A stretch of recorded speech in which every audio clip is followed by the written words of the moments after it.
Selamat siang, Assalamualaikum warahmatullahi wabarakatuh, Pak Armanda, Ibu Oci, kemudian Pak Jack, Pak Joni, semuanya teman-teman ini senang sekali saya hari ini bisa hadir, bisa berbagi dengan Bapak Ibu semuanya. Baik, saya coba full screen, mudah-mudahan bisa.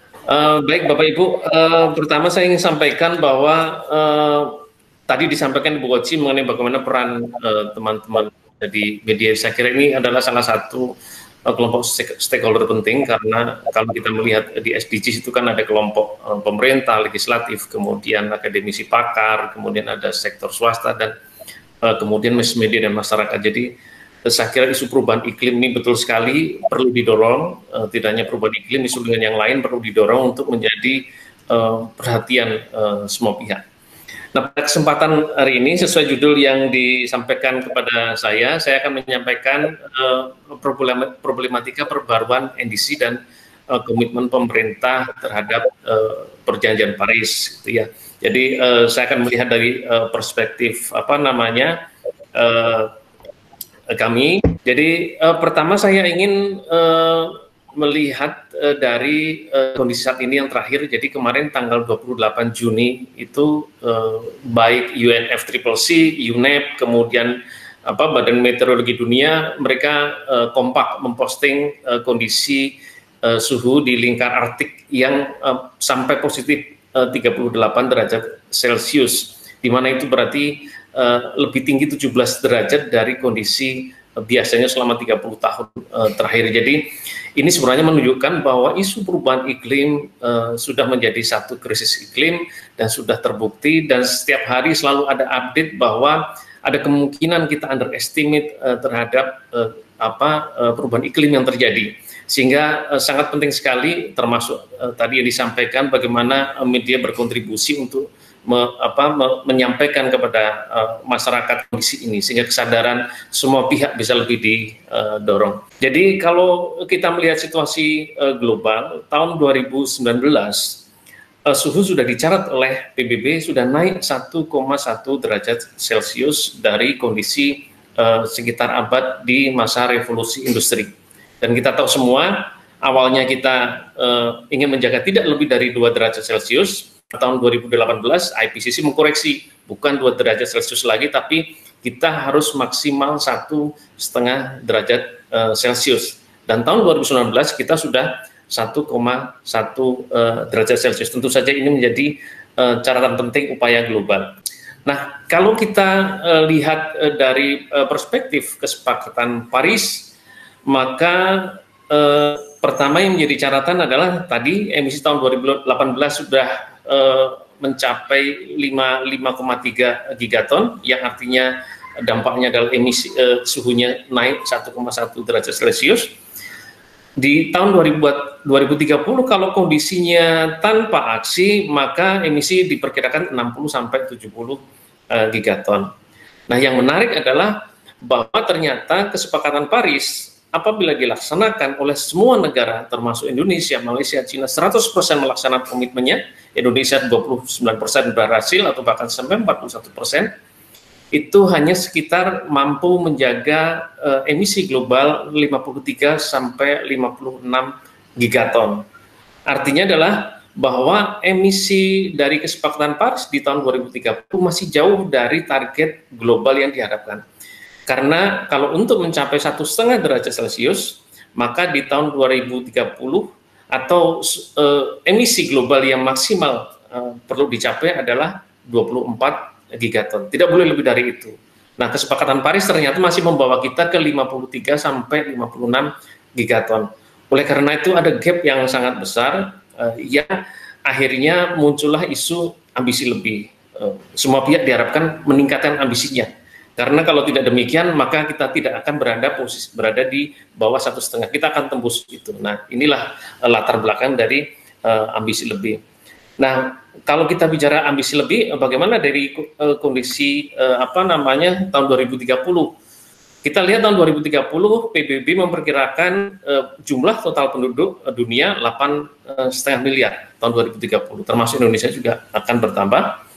Nah, ini kaitannya dengan emisi yang ditargetkan di tahun 2030, di mana tidak boleh lebih dari 24 gigaton kalau kita ingin berada di bawah 1,5 derajat Celcius kenaikan rata-rata suhu permukaan bumi.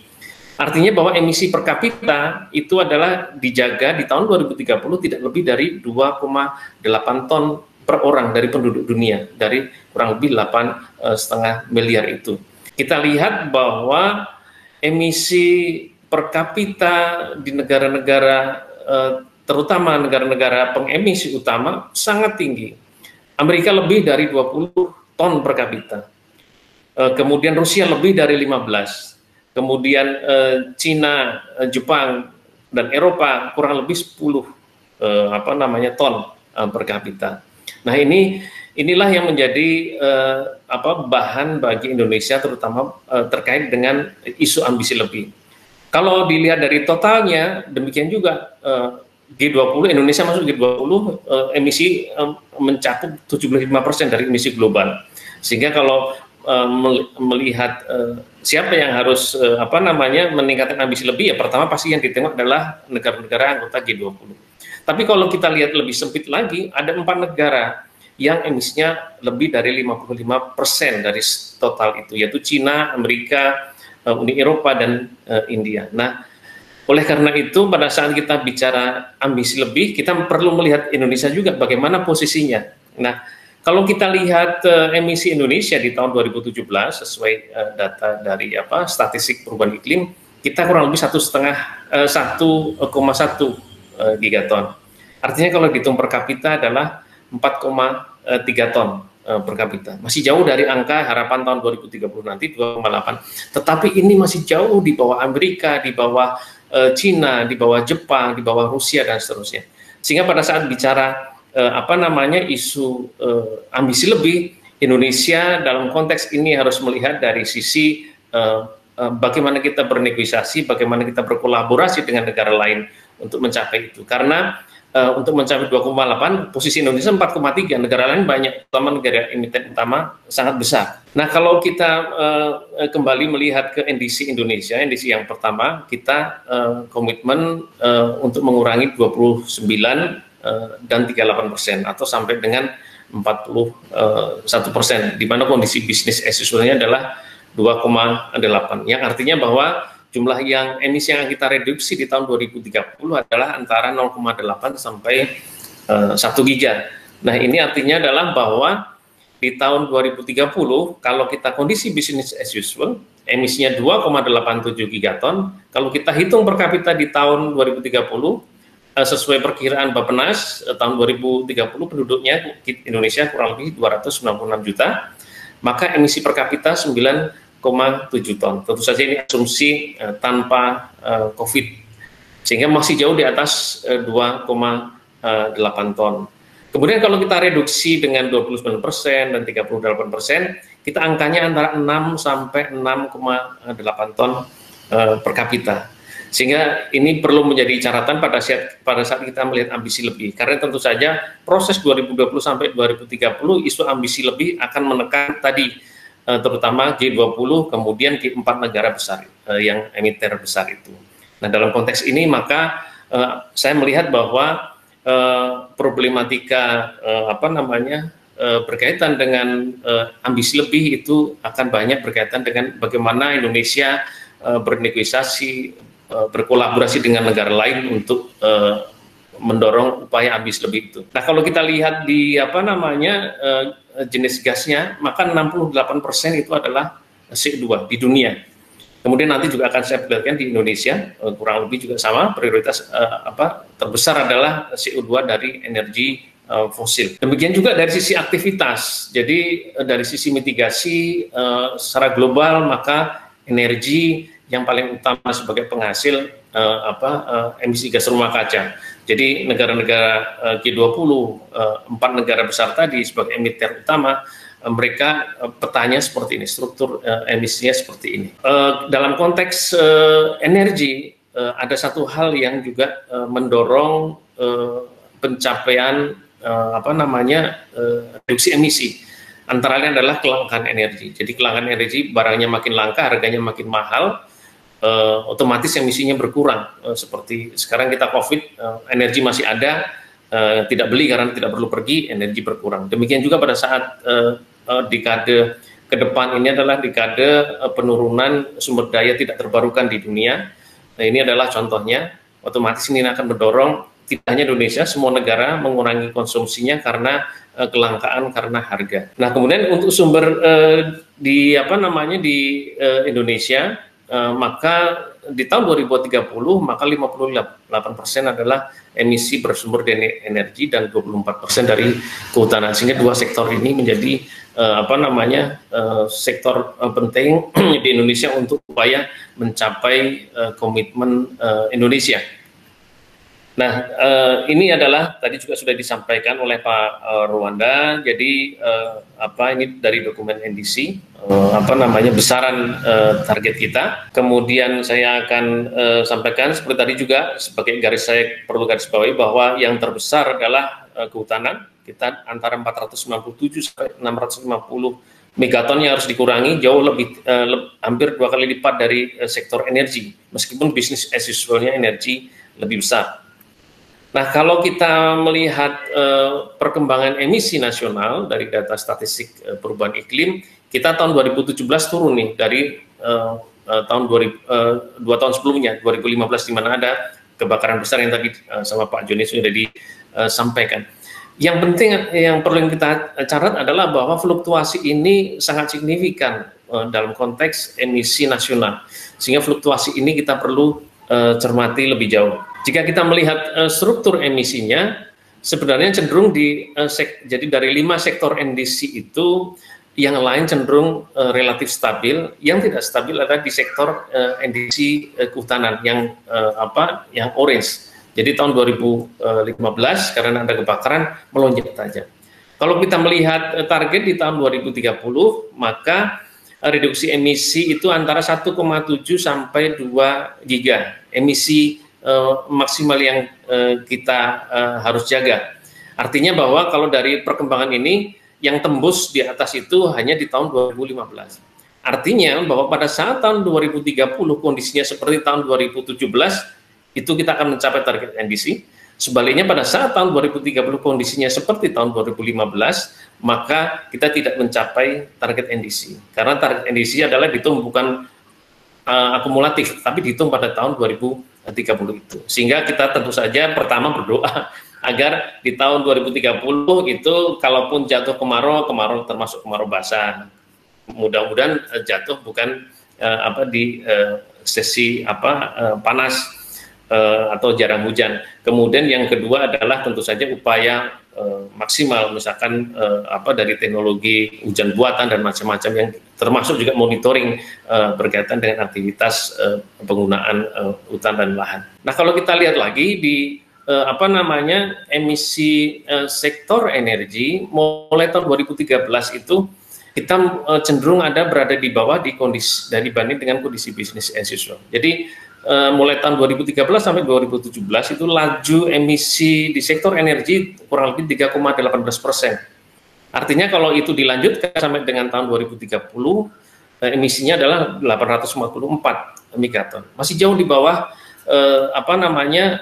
target emisi kita. Jadi sangat besar kemungkinan untuk sektor energi kita akan mencapai target itu.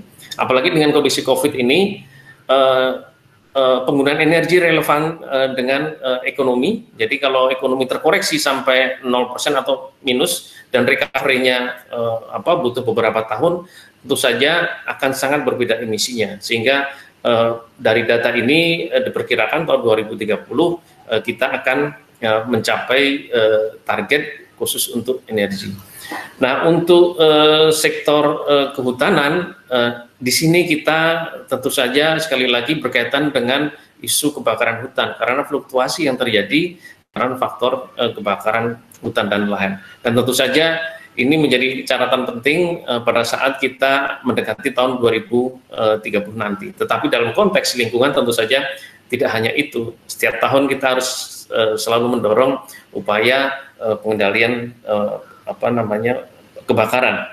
target di tahun 2030 di sektor kehutanan sangat besar, sehingga maksimal hanya emisinya 4 sampai 217. Dan itu pun kalau kita lihat secara sektoral di kehutanan tahun 2017 itu emisinya masih lebih tinggi dibanding target yang kita harapkan. Sehingga ini menjadi, padahal tahun 2017 itu emisi kehutanan dari tahun 2010 itu dia paling rendah, tapi masih di atas target tahun 2030. Sehingga sebenarnya dari sisi ini sektor kehutanan tantangannya sangat besar. Nah, saya kira saya tidak akan mengulang di aspek apa yang harus dilakukan.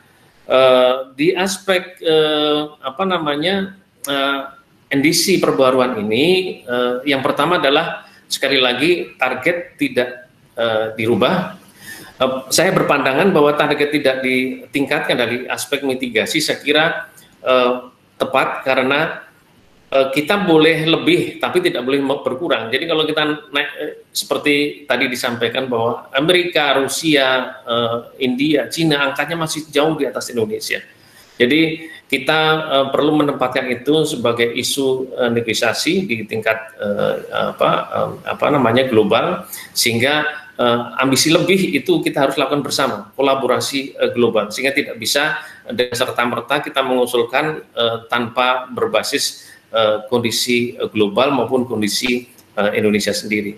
Nah, di aspek adaptasi, karena apa namanya Paris Agreement belum menjamin kita mencapai di bawah 1,5, maka isu adaptasi sangatlah penting. Tadi sudah disampaikan ada aspek ekonomi, sosial dan mata pencarian, kemudian ada aspek apa namanya ekosistem, teknologi, capacity building dan finansial. Itu adalah tiga aspek yang sudah dicatat oleh PBB, itu modalitas penting di dalam adaptasi. Dan ini menjadi semakin awal kita melakukan itu semakin murah dari sisi finansial.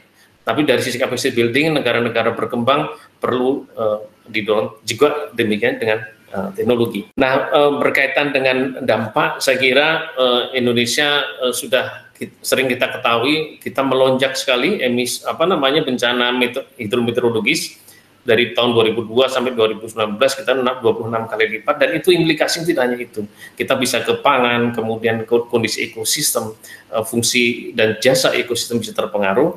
Demikian juga mata pencarian dan seterusnya. Nah, kemudian di aspek transparansi di update NDC ini menjadi penting, karena kita harus tahu apa yang dilakukan oleh negara lain, dengan demikian juga negara lain perlu tahu apa yang kita lakukan. Demikian juga mendorong bagaimana subnasional melaporkan secara sistem kepada nasional dan seterusnya. Ini menjadi hal yang sangat penting, karena disinilah sebenarnya agregasi nasional maupun agregasi global dapat dinyatakan valid pada saat transparansi semua pihak. Nah, kalau kita melihat dari sisi komitmen nasional, maka kita akan turun, tadi disampaikan bahwa di subnasional itu menjadi tantangan. Dari Aceh sampai Papua, kondisi ekologis, sosiologis, dan ekonomi wilayah sangat berbeda satu dengan yang lain. Nah, ini menjadi tantangan, apakah agregasi subnasional itu harus sama angkanya. Jadi itu yang menjadi tantangan. Kalau lebih tidak apa-apa, tapi kalau kurang dari nasional ini juga menjadi tantangan. Tetapi yang menjadi penting di Indonesia dalam konteks mitigasi itu adalah pada saat periode dekade ini 2020 sampai 2030, kita tidak akan lepas dari tekanan isu menaikkan komitmen, menaikkan ambisi. Oleh karena itu, saya kira sangat baik bagi Indonesia untuk melihat isu karbon netral. Jadi termasuk juga kita melihat isu ocean atau laut, tidak hanya di aspek adaptasi, tapi di aspek mitigasi. Jadi artinya bahwa berapa sih yang diserap oleh ekosistem terestrial, berapa yang diserap oleh ekosistem laut, sehingga berapa kuota sebenarnya emisi di Indonesia dalam konteks karbon netral. Jadi tanpa kesepakatan perubahan iklim global pun harus demikian, karena memang kita bernapas, kita transportasi, emisi diserap oleh lingkungan. Nah, angkanya harus sama yang diemisikan sama yang diserap. Nah, itu dengan konsep karbon netral ini sebenarnya memudahkan Indonesia sebenarnya untuk tahu sebenarnya berapa sih kuota untuk Indonesia. Sebagai penutup, jadi yang pertama adalah dalam konteks komitmen dan implementasi NDC global itu satu problematika yang penting di tataran global adalah bagaimana komitmen dan implementasi di negara-negara emiter utama dari 4 tadi, Cina, Amerika, Uni Eropa, kemudian India, kemudian termasuk juga otomatis G20. Kemudian yang kedua adalah di tingkat nasional, kebakaran hutan dan lahan itu sangat menentukan pencapaian komitmen NDC Indonesia. Jadi sebenarnya pengalaman tahun 2017 itu sangat penting untuk mencapai tahun 2030, karena itulah angka yang paling dekat dengan angka capaian di sektor NDC kehutanan di tahun 2030. Kemudian yang ketiga adalah Indonesia memiliki peluang besar untuk mencapai komitmen kesepakatan Paris. Kita melihat energi kemungkinan besar tercapai, kita punya pengalaman tahun 2017, sudah mendekati tahun 2030 emisinya, kita punya peluang besar itu. Tetapi tentu saja sekali lagi isu ambisi lebih akan terus bergulir di dekade ini. Oleh karena itu sangat tepat Indonesia sudah perlu melangkah ke karbon netral. Sehingga sebenarnya berapa sih karbon yang tepat, emisi yang dapat diterima di ekosistem di Indonesia sebagai negara kepulauan. Kemudian yang terakhir, yang kelima adalah di isu adaptasi yang semakin didorong di update NDC ini, di perbaruan NDC. Teknologi, capacity building, dan finansial itu menjadi 3 pilar utama keberhasilan adaptasi, dan itu menjadi penting karena Paris Agreement belum menjamin kita berada di bawah 1,5, sehingga begitu pentingnya adaptasi bagi terutama Indonesia yang masih tergolong meskipun sudah masuk G20 tapi negara berkembang dan masih banyak masyarakat kita tinggal di kepulauan kecil dan juga masih isu kemiskinan seperti di provinsi-provinsi di Papua.